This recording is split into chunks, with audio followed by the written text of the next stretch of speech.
ทิติมาอินกลัมอ่านรับฟังข่าวครั้งต่อไปเวลา 15 นาฬิกาค่ะติดตามข่าวที่นำเสนอไปแล้วได้ที่ www.thainews.prd.go.th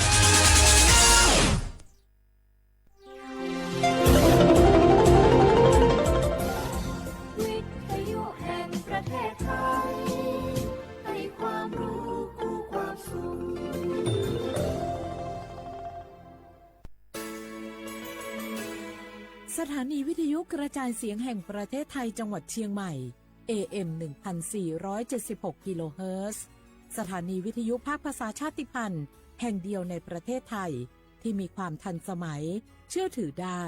สร้างอัตลักษณ์กลุ่มชาติพันธุ์สู่สากล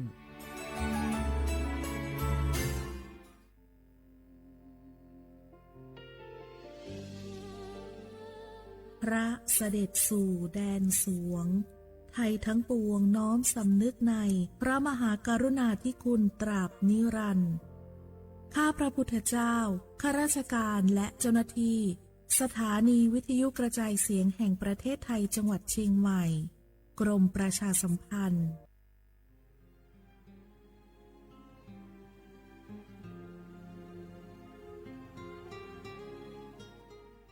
This is a moment of profound grief for the Kingdom of Thailand.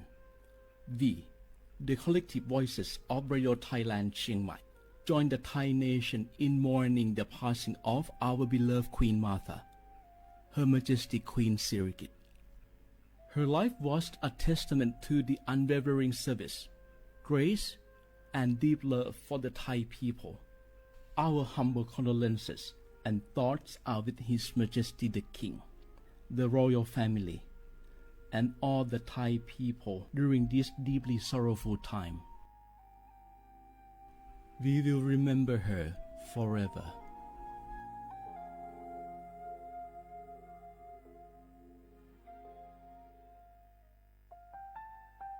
Wanu lisu shi tami kunewa jama amusa nima aku tili sango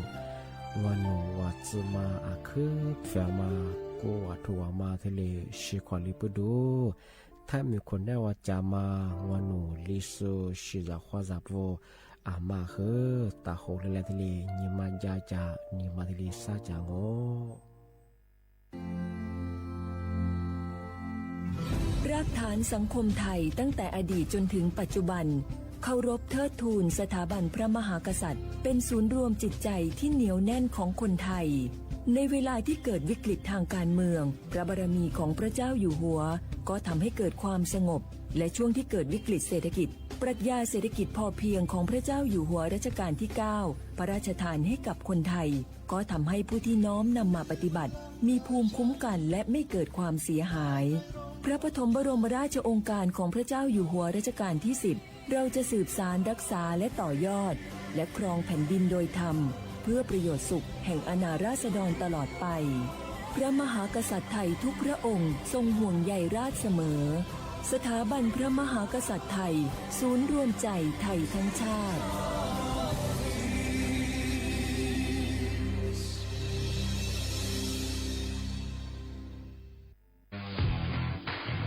รัฐบาลไทยประกาศสงครามสแกมเมอร์รัฐบาลจึงได้ประกาศสงครามกับสแกมเมอร์ในฐานะที่สแกมเมอร์เป็นวาระแห่งชาติและในวันนี้ผมก็ได้ใช้โอกาสนี้มารายงานความคืบหน้าและเน้นย้ำถึงสิ่งที่เราต้องร่วมกันทำต่อไปรัฐบาลได้จัดตั้งคณะกรรมการอำนวยการป้องกันและปราบปรามอาชญากรรมทางเทคโนโลยีขึ้นมาโดยมีผมเป็นประธานด้วยตนเองเพื่อให้ทุกหน่วยงานทำงานไปในทิศทางเดียวกันเราได้มีการลงนามบันทึกความเข้าใจระหว่าง 15 หน่วยงานหลักทั้งภาครัฐและภาคเอกชนตลอดจนสถาบันการเงินเพื่ออุดช่องโหว่ทางการเงินและตัดเส้นทางเงินของกระบวนการอาชญากรรมเหล่านี้ให้สิ้นซากรวมพลังคนไทยต้านภัยสแกมเมอร์นายอนุทินชาญวีรกูลนายกรัฐมนตรี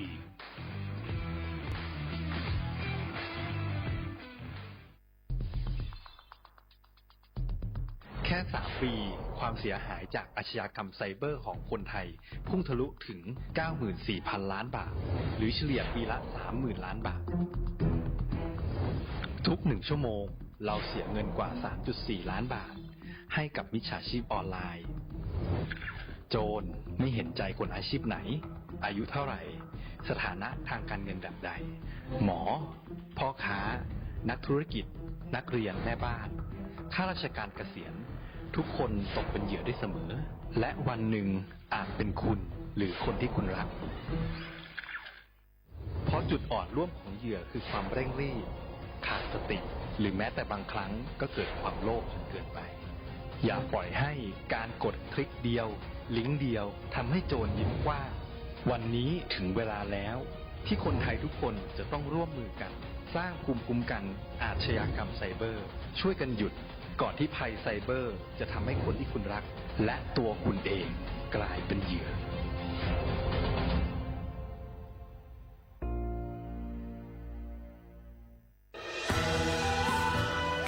จากศาลากลางจังหวัดน่านหลังเก่าพัฒนาสู่การเป็นศูนย์การเรียนรู้นันทศิษย์ป่าคารโดยมูลนิธิรักป่าน่าน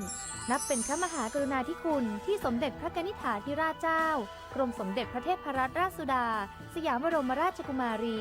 ได้พระราชทานนามนันทศิษย์ป่าคารอันหมายถึงอาคารแห่งความรู้ทุกแขนงของจังหวัดน่านภายในประกอบด้วยห้องนิทรรศการเฉลิมพระเกียรติรัชกาลที่ 9 แสดงพระราชประวัติและพระราชกรณียกิจของพระผู้ทรงเป็นพลังแห่งแผ่นดินและต้นแบบของความเพียรรถพระที่นั่งอนุสรณ์แห่งการเสด็จเยี่ยมราษฎรในถิ่นทุรกันดารทั่วทุกภูมิภาคของไทยพิพิธภัณฑ์ศาลากลางจังหวัดน่านความทรงจำของอาคารหลังเก่าและการอนุรักษ์สิ่งสำคัญของเมืองน่านเทคโนโลยีกับมนุษย์จุดประกายความคิดสร้างสรรค์สู่การสร้างนวัตกรรมในอนาคตน่านซิมูเลชันแนวทางจัดการขยะที่ยั่งยืนเพื่อตระหนักถึงผลกระทบต่อสังคมเศรษฐกิจและสิ่งแวดล้อมห้องสมบัติน่านย้อนรอยสู่อดีตและความรุ่งเรืองของนครน่านผ่านเงินตราเครื่องเงินและผ้าทองเปิดให้เข้าชมฟรีไม่มีค่าใช้จ่ายตั้งแต่เวลา 9 นาฬิกาถึง 17 นาฬิกาหยุดทุกวันจันทร์และวันนักขัตฤกษ์มาร่วมอนุรักษ์สืบสานสร้างสรรค์ศิลปะวัฒนธรรมและวิทยาศาสตร์ของเมืองน่านคุณค่าที่น่าภาคภูมิใจ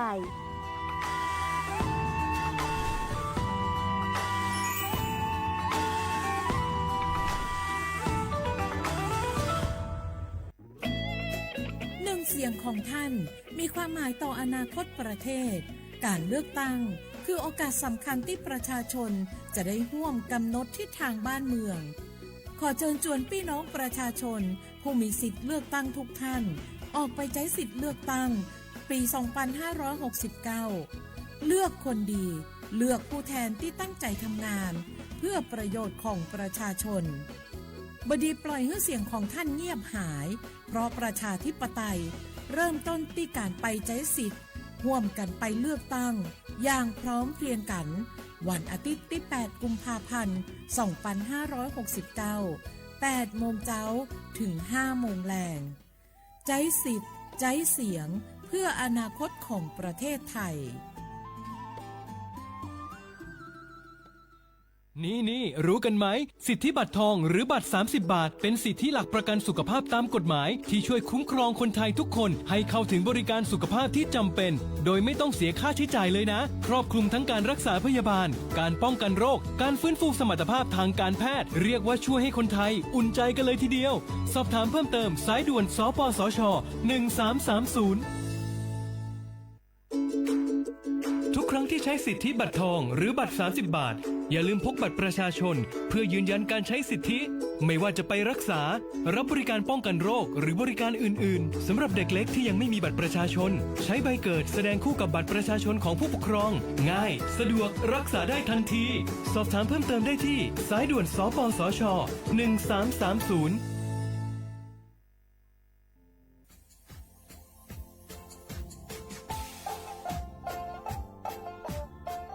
น่าถึงมาปีมาซึ่งจีนชมังโงมันยาคณะรัฐมนตรีไงมีมติย่างกว่าอยู่หัวระมองเมื่อเหือนยากุลาเสือหาหนีซึกุยังไง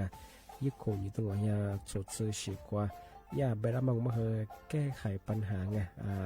สถานะอาทิตย์เหือสัญชาติไงเอาถ้าหมายความว่าจะส่งไงอาทิตย์บัญญัติยากฎหมายถือว่าไประมองเมื่อเหือไงมาตราที่17ไงแห่งพระราชบัญญัติคนเข้าเมืองไง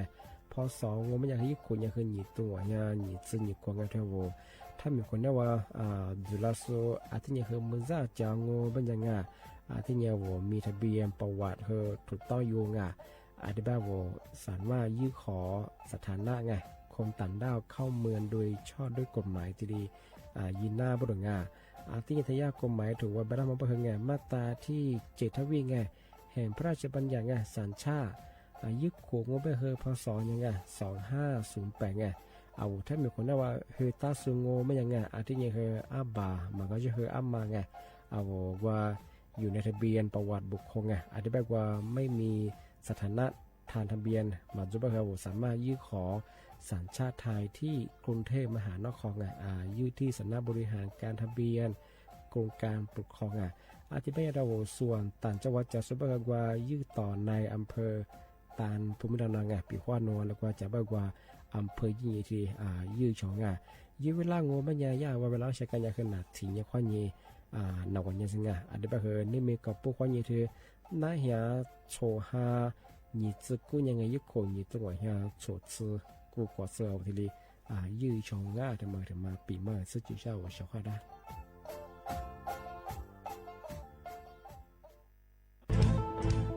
เชียร์ว่าบุกอามาสนใจ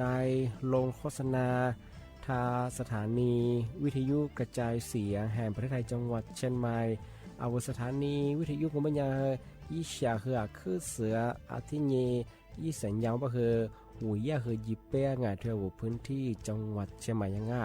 อาทิปัญญาอามาสนใจลงโฆษณาช่องของปัญญาติดต่อที่สวทเชียงใหม่ยิบเบอร์โทรปัญญาคือ053-276-0685อาทิเย0922468579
写话不然话啊，阿么啥，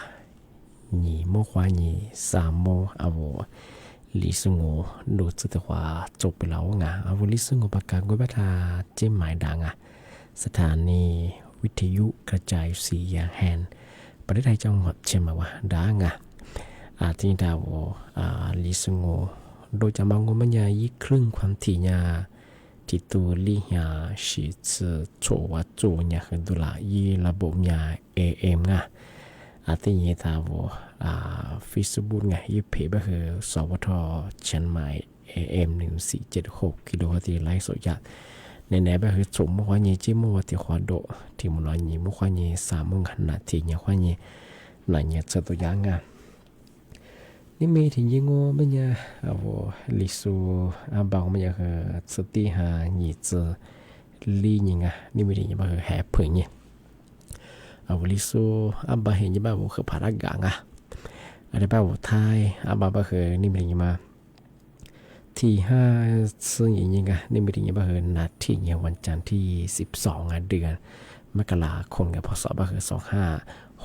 2569ที่คมมาโง่ไงที่ยังไงนี่มีที่มุลคือเชื่อว่าเราคือไงที่มาแต่ปีมากที่ดีสุดจริงช่างงมสารยาสำนักงานการไฟฟ้าส่วนภูมิภาคไงอยากจะมาที่แจ้งเตือนว่าจะมาที่ปีมากประกาศฝรั่งมาสางโง่ไม่ใช่เธอลาโซมาคาโซแปลว่าไงกลุ่มมิชาชีไงลาโซกูลาโซเกิดลาโซบุบังมาสารยากลุ่มมิชาชีบุบังโง่ปัญญาไงหัวหนุ่ยเจ้าหน้าที่บางก็คือพนักงานเธอการไฟฟ้าแบงยิงเอาเวลาติดต่อฝรั่งเอาเวลาโทรฝรั่งไงย่าตัวฝรั่งติดต่อฝรั่งมัวไม่อยากคือย่าย่าแม่มันก็ไม่อยากคือเอาเวลาว่ามิเตอร์ไง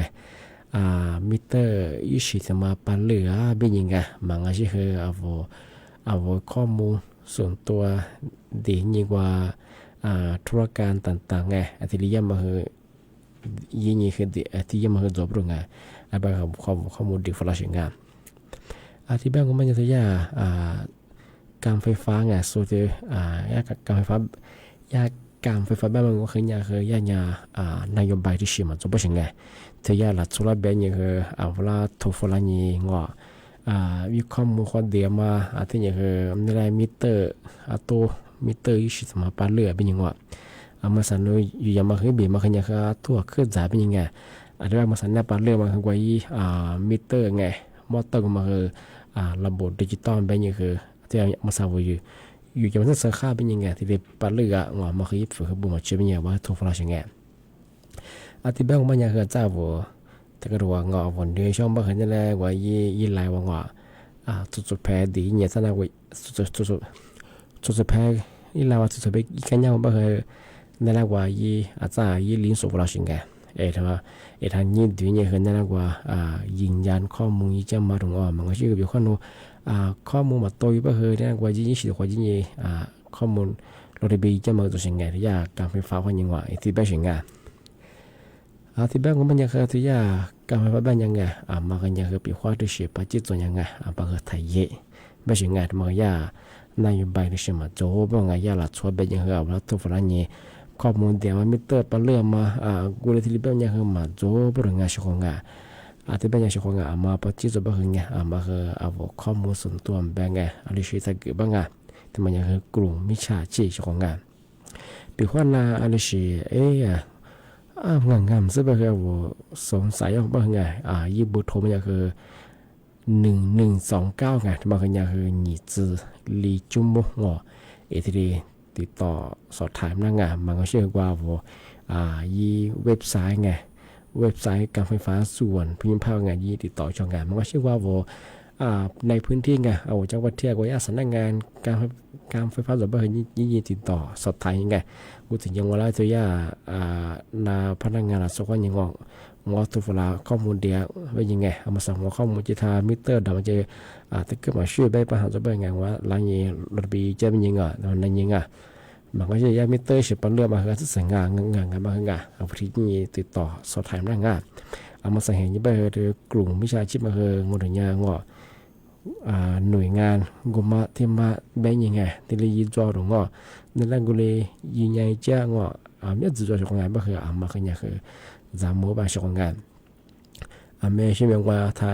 ญาติติดต่อว่ายังข่าวมาบ่ไงสู่ว่าญาตินักข่าวว่าชอบสั่งว่าสู่ประกาศข่าวอยู่สู่นี่คือกลุ่มมิจฉาชีพ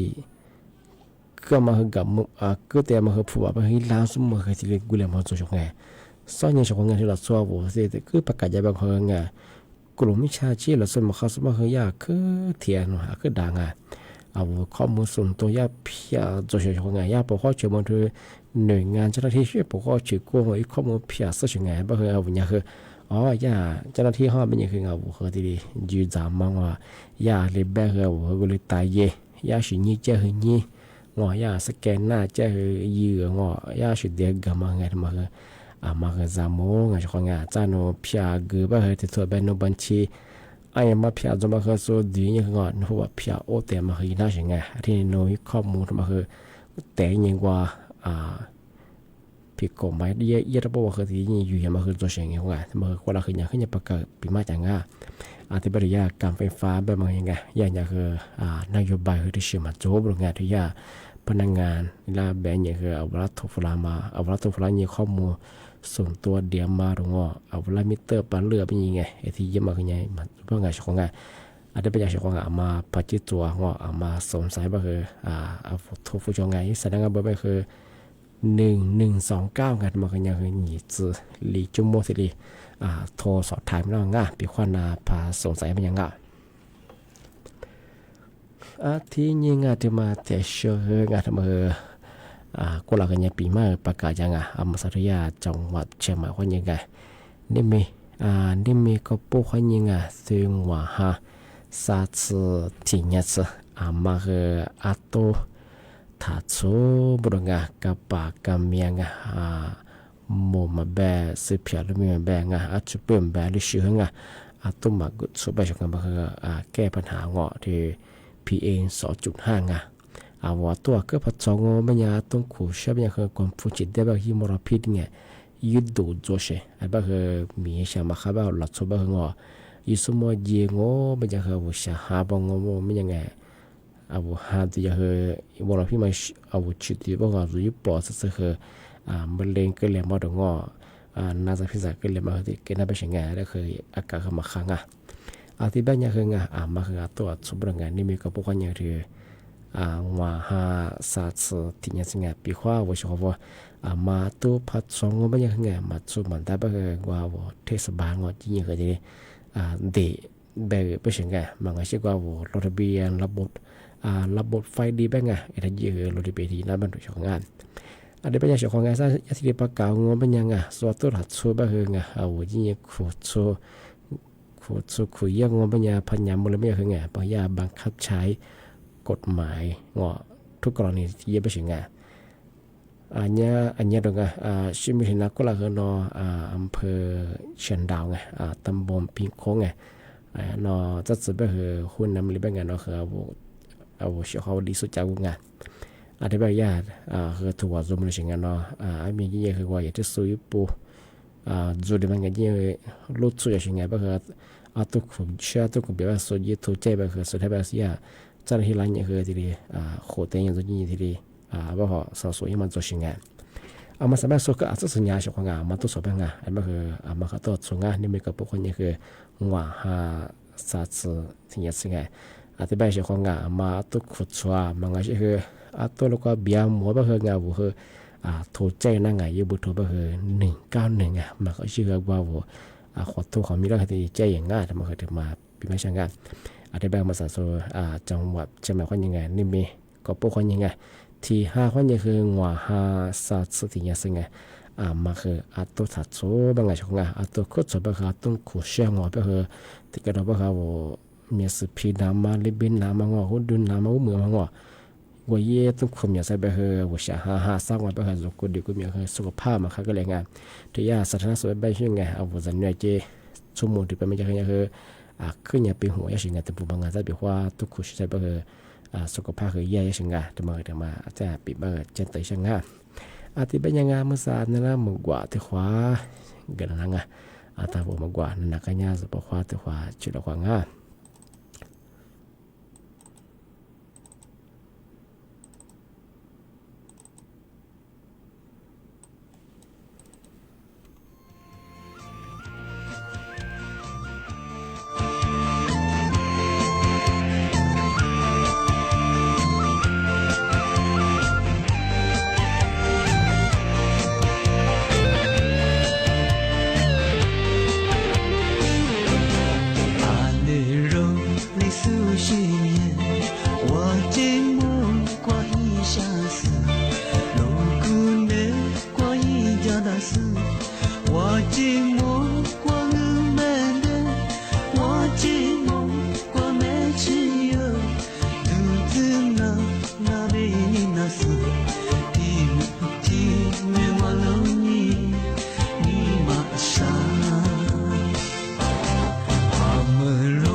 โนแต่เนี่ยมันไม่คือว่าช่วยเหลืองูบ่มกว่าที่จะมังอ่ะมกว่าที่จะมันคืออีเบกคือเนี่ยมกว่าอีมีอย่างว่าอย่าพี่สื่อวิมกว่างะเบชมังมันเนี่ยมาอย่าพี่จะมาได้พอกว่างูมันยังไงภาษาภาษาบ่คืออีลาเบียมันดางออีลายิ้มแม่เป็นยังไงต้องมันได้บ่คือสิเห็นนี่คือเบียก็บ่นั่งชงอันที่เป็นยังไงอย่าพี่มาคือจากตัวเนี่ยคือก็ดูก็มีคือเฉลี่ยว่าก็ดูก็มีมาบีไปสิไงอันที่คือที่ที่เราสู้คือเบลความมาทอความมาคือเพย์ความมาคือที่อย่าพี่ซื้อบ่ดูไปสิไงอย่าพี่ซื้อที่มางมันยังไงอย่าพี่มาคือเนี่ยอันตรายสิไงจากตัวเนี่ยบ่คือยี่แลมีเดียมันดำงอยี่แม่บ่คือต้มได้บ่คือผมจะบ่คือจากซึ่งจะมาคูจางอสู้วูจาบ่คือสุกฝึกกันเลยงอบ่คือลิสุมิดูเบียมามันก็จะมางัดมากันเนี่ยคืออย่าพี่ซื้อไปสิไงอันที่เป็นงานชงงานมากันเนี่ยคือทันจะทัดดงแล้วมาจากดูยี่แม่มายี่ฟ้ามังพี่ก็มาอย่างกันเนี่ยคือไทยชงงานที่ยังไงที่มาเชื่อไงที่มาปีมาแต่สุดที่ช่างงานที่มาที่กระโดดบ้างเนี่ยคือละมาต่อสู้มาสู้จวงที่บัติมาบางคนบ้างไงเห็นยี่วันที่8ที่ยังบางคนบ้างคือนานยี่ที่ยังมาตัวไงยี่หายกุญตัวเนี่ยชุดซื้อกุโกกูที่ยังบางคนบ้างคือไงถ้าแม่เลือดตายยังมาจวงเราชุดซื้อมาที่เป็นอย่างเช่นว่าถ้าเมื่อสุดท้ายปุ๊บมันก็เป็นยังไงมาสัญชาติไทยจุดสูงว่าสิจุดสูงยิ่งใช้สิเลือดตายเย่บางถ้าไม่ทำมาแล้วเรามองเป็นยังไงเราเดาไงเราสุดสมังที่บางช่วงงานนาลีบุมาสื่อชาลีบุมามีก็บางไงกูมาที่ดีสื่อจงที่บางงมันยังกูถึงยังมองมันยังเลือดตายยังบางอย่างสิยังมาสร้างอีบาดมาแต่งมันยังที่เลือดตานั่งที่บางกูถึงมาเลือดตายเยอะบางถั่วมาถั่วมาเนี่ยอีถั่วว่าหลักสุดสัปดาห์นี้ถั่วมาซาเพียวบ้างซาเพียวมาบางซาสีตัวชงยูที่สีมังมันยังไงยูที่เพียงบางสีเขียวยิ่งจิตมังมันยังบัดเลือดต้านสอแบบเป็นเขยมังเลือดใต้มังถึงมาติเพียงนี่เพียที่เพียมังบัญญาว่าสีชมพูสีชมพูบัญญาถึงมาคือบัตรเลือดต้านสอแบบบัญชีรายชื่อถึงมาคือโนอาลิติพามาลาซื้อชาอาลิติภูมาซื้อชาเบอร์สยิบพาริเบอร์ถึงมาซื้อมังสามมาถึงมังบัญญายี่สิบคือสีเหลืองสีเหลืองมังเป็นอย่างคือที่ว่าบัตรออกเสียมาคือประชามติว่าแก้รัฐธรรมนูญมาที่กฎหมายถูกถ้าบอกว่ากฎหมายถ้าบอกว่าอะไรไม่ไม่ใช่ประโยชน์จะมาที่ลีแก้ไขมาที่ลีสิทธิ์ว่าชามาทำมากฎหมายถูกว่าชามาชาจินชาปาลิจิชามังทำมาซึ่งมังที่สาวทำมังปีขวัญโนแก้รัฐธรรมนูญยิ่งช่างก็คือยิ่งกายซึ่งมันใช่คือแก้มันใช่คือมากายทำมาคือซาเพียที่เป็นมังที่เป็นอย่างคือกูถึงยามาโนซาเพียว่าสีเขียวเจสีชมพูที่คือสีเหลืองที่เป็นช่วงบางอย่างคือถ้าชิดลิงประกอบว่าโนมัตตัวก็คือว่าเราตายิ้วคือสุดแล้วนั่นยังดาวที่เป็นงานยี่ห้าเหยยี่ก็คือหนายี่ที่มาตัวงานเนี่ยแปะโมขวายี่มันคือว่าโมดสังแทนมีสุดท้ายปุ๊บมันสัญชาติไทยจุสูยี่สิบจุสูเมื่อเราก็ได้บ้างกว่าเกลือตายิ้วก็ทีเดียวเลือดตาเฉียวที่จะคือน้าใบช่วยงานที่ว่าเขตเลือดใต้ก็มั้งเงินกันจะบ้าคือสู้สืบเผยสิ่งตัวมาผมมาคือไงที่นี่คือจังงานเลี้ยงมาคือมันดีบ้างงานพยากก็ต่อให้ดีเลยแจ้งเตือนฝรั่งงานมาคือว่ากันเลยกันจะว่าเลือดใต้กว่างมาคือที่นี่คืออเมริกาที่ปีมาจาก ที่บ้านก็ไม่ยังนี่มีคณะปีมาคืออาทิตย์ละจงบ้านมาสับคือยี่โมงว่าสิ่งนี้ที่งานมาสับคือเห็นเสียสาทีเดียวงาที่บ้านคือว่าชกรา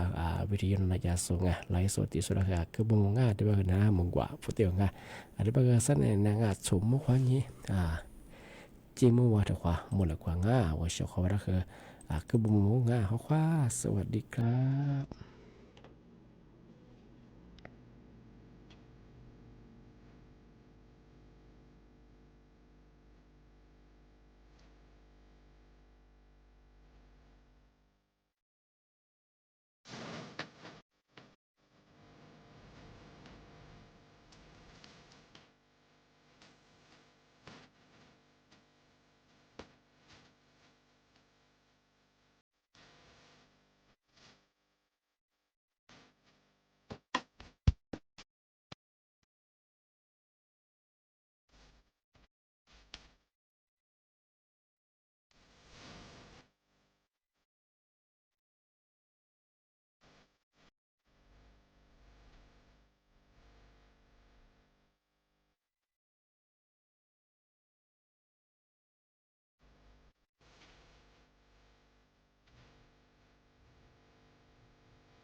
นีวิทยุกระจายเสียงแห่งประเทศไทยและเครือข่ายทั่วประเทศเสนอข่าวต้นชั่วโมง